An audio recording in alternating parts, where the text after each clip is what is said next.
El consumidor. Veremos elasticidad de la demanda, función de utilidad, curvas de indiferencia, análisis de los efectos ingreso y sustitución, las decisiones de los consumidores. Elasticidad de la demanda. ¿Cuánto responden la oferta y la demanda a las variaciones de precios? Como herramienta para cuantificar la sensibilidad de la oferta y la demanda a las variaciones de los precios, los economistas neoclásicos utilizan el concepto de elasticidad. Es decir, la elasticidad es la medida de la sensibilidad de la cantidad demandada u ofertada ante un cambio en alguno de sus factores determinantes. Según la ley de la demanda, cuando el precio de un bien se reduce, la cantidad demandada de ese bien aumenta. Gráficamente, la curva de demanda tiene pendiente negativa y representa la conducta de los compradores. El coeficiente de la elasticidad precio de la demanda es el resultado de la variación porcentual de la cantidad demandada de un bien y la variación porcentual de su precio, manteniendo constantes los demás factores que afectan la cantidad demandada. Observamos que la expresión de elasticidad surge del cociente entre el precio y la cantidad de un bien, multiplicado por la pendiente de la curva de demanda. Y como nos referimos en términos absolutos, no es relevante el signo negativo. No interesa el sentido, sino la sensibilidad de la demanda de un bien ante una variación en su precio. Demanda elástica. Si la elasticidad es mayor a 1, la demanda es elástica. Es decir, que la cantidad demandada de un bien es muy sensible a los cambios en los precios. Si el precio aumenta, la cantidad demandada va a disminuir en una proporción mayor al aumento del precio. Demanda inelástica. Si la elasticidad es menor a 1, hablamos de demanda inelástica. Es decir, que la cantidad demandada es poco sensible a los cambios en los precios. Esto lo observamos en bienes indispensables como la leche o el pan. En ellos no se observan cambios grandes en las cantidades demandadas cuando aumenta o disminuye el precio. Demanda de elasticidad unitaria. Si la elasticidad es igual a 1, la demanda es unitaria, es decir, que la cantidad demandada de un bien y su precio varían en la misma proporción. También encontramos otros dos casos particulares en la curva de demanda, que son la curva de demanda perfectamente elástica, cuyo gráfico tiene una curva horizontal, y la curva de demanda perfectamente inelástica, cuyo gráfico tiene una curva vertical. La primera es aquella en la que la demanda varía enérgicamente frente a movimientos en el precio, es decir, si baja o sube el precio puede pasar de infinito a cero. Y en la segunda es aquella en la que la cantidad demandada se mantiene constante frente a cambios en los precios, es decir, que la reacción de los consumidores no resulta significativa. Este caso se verifica en casos de competencia perfecta. Ahora, ¿qué ocurre si el bien puede ser reemplazado por otro? Si el consumo de un bien puede ser reemplazado por otro u otros, tendrá una curva de demanda muy sensible a los cambios en los precios. Pero si el bien tiene pocos sustitutos, entonces la curva de demanda será poco sensible a estos cambios. Una elasticidad alta indica un elevado grado de respuesta de la cantidad demandada a la variación del precio y una elasticidad baja indica una escasa sensibilidad a las variaciones del precio. ¿Cuáles son los factores que afectan la elasticidad precio de la demanda? Primero, tipo de necesidad que satisface el bien. Si nos encontramos frente a un bien de primera necesidad, por ejemplo la leche, la harina, los huevos, es esperable que la demanda sea más bien inelástica, es decir, que los valores sean reducidos, ya que es poco probable que dejen de consumirse. No ocurre lo mismo con los bienes de lujo, ya que estos no resultan imprescindibles. 2. Disponibilidad de bienes sustitutos. Los bienes que pueden sustituirse más fácilmente unos con otros tienden a poseer una demanda más elástica, es decir, mayor a 1, en comparación con aquellos bienes que son más difíciles de sustituir. Frente a un aumento de precios, los bienes sustituibles son reemplazados por otros. 3. Proporción del ingreso gastado en el bien. Los bienes que ocupan un mayor espacio en el presupuesto del consumidor tendrán una demanda más elástica que aquellos con menos participación. 4. Período considerado. Generalmente en el largo plazo, la sensibilidad de la demanda suele ser mayor que en un corto plazo, debido a que cuesta más la adaptación de la conducta del consumidor o del comprador a los cambios en los precios. Utilidad. En Principios de Economía, Marshall argumenta que en un mercado de bienes el consumidor dividirá sus gastos según la mayor utilidad que le proporcionan las mercancías que compra. Pero la utilidad alcanzará su máximo cuando la unidad marginal de gasto en cada mercancía le brinda al comprador el mismo incremento de utilidad, es decir, la misma satisfacción. Esto implica que según el precio de la utilidad marginal decreciente, aquella que establece que el consumo de un bien proporciona menor utilidad adicional a medida que se consume una nueva unidad de ese bien, cuando disminuimos el gasto realizado en un bien y lo transferimos a otro bien, la utilidad total disminuirá. Es así que Marshall indica que las utilidades marginales de los bienes que se adquieren en el mercado son proporcionales a sus precios y por lo tanto el comprador intentará maximizar esa utilidad. Pero, ¿qué es esa utilidad que el consumidor busca maximizar? Aquí aparecen las investigaciones de Vilfredo Pareto, quien en su libro Manual de Economía Política dedica su exposición al problema de la utilidad.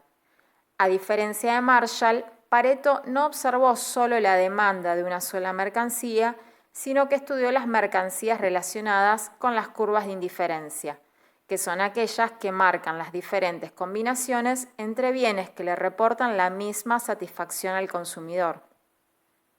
Como observamos en el gráfico, al movernos sobre una curva de indiferencia, obtenemos más de X y menos de Y. El aumento de X disminuye su utilidad marginal. La disminución de Y aumenta su utilidad marginal.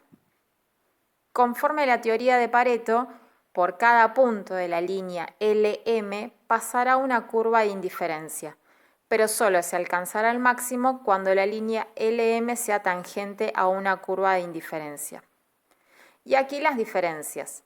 La teoría de Marshall supone que para establecer las cantidades de mercancías que comprará un individuo bajo ciertos precios, hay que conocer su superficie de utilidad. En cambio, la teoría de Pareto propone solo conocer el plano de indiferencia, es decir, se desprende el concepto de escala de preferencias. Bueno, ahora veremos las decisiones de los consumidores. Según la escuela neoclásica, los consumidores son racionales, toman decisiones como la de elegir la mejor canasta de consumo, o como les gusta decir, la que brinde mayor satisfacción. La única limitante será su presupuesto, es decir, el ingreso. Por ende, el consumidor podrá consumir lo que esté al alcance de su ingreso. Lo podemos ver analíticamente en la fórmula. Ahora veamos qué sucede con la restricción presupuestaria, cuando bajo el supuesto que solo podemos hacer variar una sola variable, en este caso el aumento en el precio del bien B. Lo que podemos observar es que la curva de restricción presupuestaria se va a desplazar hacia la izquierda, dando origen a una nueva restricción presupuestaria. El consumidor va a demandar menos del bien B y del bien A seguirá consumiendo la misma cantidad. Ahora vamos a otro escenario posible. ¿Qué sucede si frente a una disminución del bien B con la restricción presupuestaria? Se va a desplazar hacia la derecha, también dando origen a una nueva restricción presupuestaria, y el consumidor comprará más del bien B. Y respecto al bien A, seguirá demandando lo mismo. Y vamos a un tercer caso posible, que es qué sucede con la curva de restricción presupuestaria frente a la disminución del ingreso del consumidor. La curva se va a desplazar hacia la izquierda, dando origen a la nueva restricción presupuestaria, y por ende el consumidor comprará menos del bien A. Esto se puede ver analíticamente en el gráfico.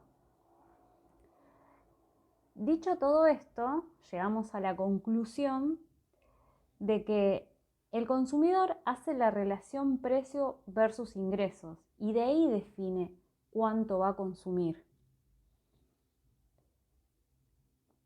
Por otro lado, también vemos en esta escuela que los consumidores tienen preferencias al elegir qué consumir, o como les gusta decir a ellos, en función a su utilidad. Esta satisfacción se puede clasificar en completitud. El consumidor frente a 2 canastas de bienes opta por una de ellas. Reflexibilidad. Una canasta le genera mayor satisfacción que otra exactamente igual. Transitividad. Hay relación entre los productos que elige el consumidor.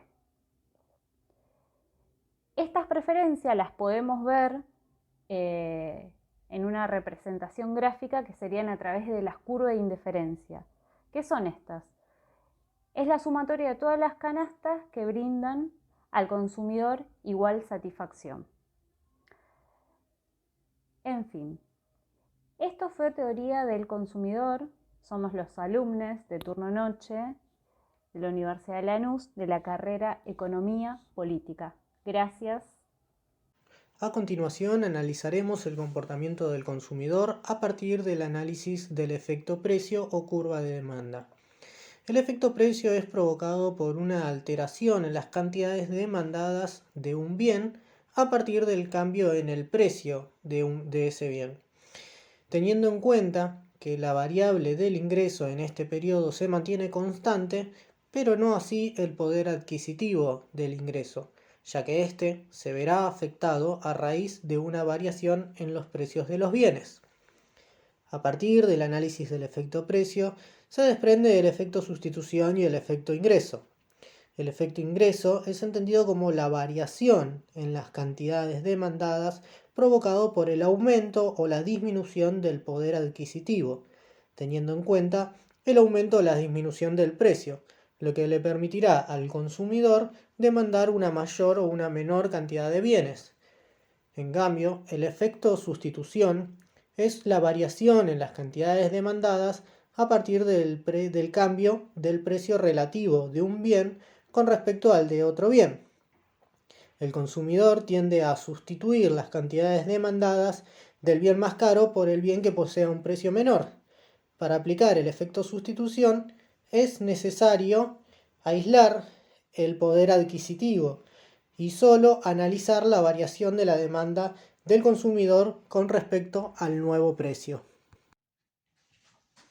Muy bien, ahora vamos a pasar a graficar lo explicado recientemente.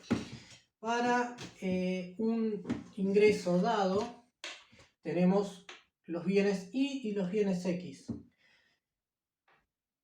La mayor cantidad de bienes de Y que puedo comprar con el ingreso dado, no va a estar determinado acá. La mayor cantidad de bienes que puedo comprar con el ingreso dado de X va a estar delimitado acá. Trazamos la recta presupuestaria con un punto óptimo lo más alejado de la ordenada al origen, que va a representar las cantidades que puedo obtener de bienes Y y de bienes X, dando como resultado la canasta de bienes A. Esta canasta de bienes A va a tener una curva de demanda que tiene tangencia en el punto óptimo, es decir, donde el consumidor está maximizando su beneficio. Ahora, ante una variación del precio de uno de los bienes, por ejemplo el bien X, supongamos que el precio desciende, lo que nos va a dar como resultado es una mayor cantidad de bienes que puedo demandar a pesar de que el ingreso se mantiene constante. Por lo tanto, lo que tenemos es que lo que ha aumentado es el poder adquisitivo de este ingreso. Esto estará delimitado a través de una nueva recta presupuestaria, que esta nueva recta presupuestaria me dirá que a pesar de que consumo menos cantidades de bienes de Y, estoy consumiendo muchas más cantidades de bienes de X. Me va a dar un nuevo punto óptimo denominado C, con una nueva curva de demanda que tendrá tangencia en este punto.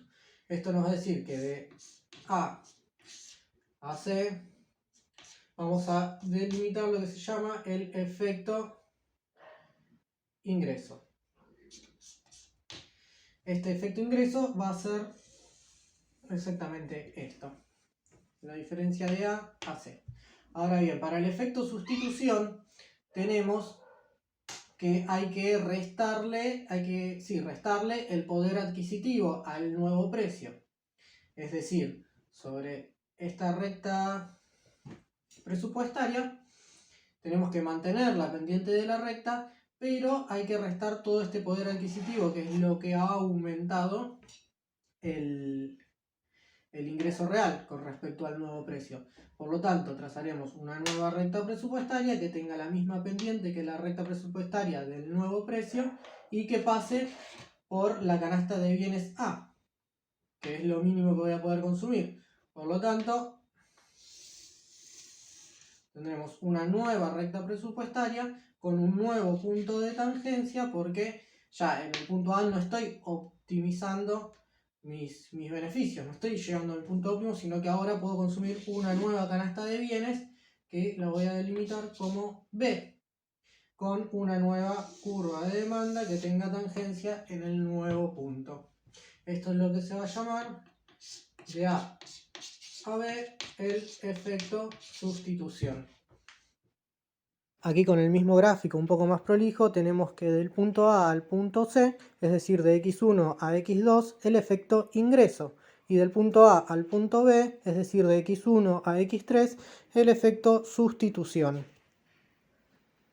Entonces obtendremos que de la suma del efecto ingreso y del efecto sustitución tenemos lo que se denomina efecto total para los bienes normales.